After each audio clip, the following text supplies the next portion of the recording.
প্রায় ১.৫ যুগ ধরে বছরের প্রথম দিন শিক্ষার্থীদের হাতে কোটি কোটি নতুন পাঠ্য বই তুলে দিচ্ছে সরকার। নতুন বছর শুরু হতে বাকি আর মাত্র ৩ দিন। তাই রোববার পাঠ্য বইয়ের অনলাইন সংস্করণ ওয়েবসাইটে উন্মুক্ত করে জাতীয় শিক্ষাক্রম ও পাঠ্যপুস্তক বোর্ড এনসিটিবি।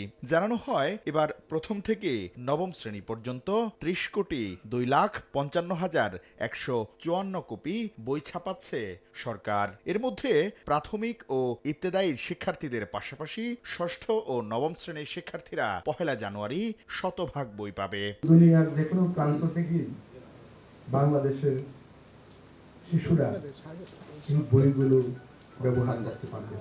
ফলে আমি এই যে বিশাল কর্মযজ্ঞ আমরা করলাম, এটা প্রায় সফলভাবে সমাপ্ত হতে চলেছে। আর সপ্তম শ্রেণীর শিক্ষার্থীরা ৭০% এবং অষ্টম শ্রেণীর শিক্ষার্থীরা ৬০% বই পাবে বছরের প্রথম দিন। শিক্ষা কার্যক্রম আগামী বছর জানুয়ারি মাঝামাঝি থেকে শুরু করে তার আগে অলমোস্ট 100% বই সেগুলো পৌঁছে যাবে। আর গণমাধ্যমে প্রকাশিত সংবাদের ভিত্তিতে নিম্নমানের বেশ কিছু বই নষ্ট করা হয়েছে বলে জানান শিক্ষা উপদেষ্টা।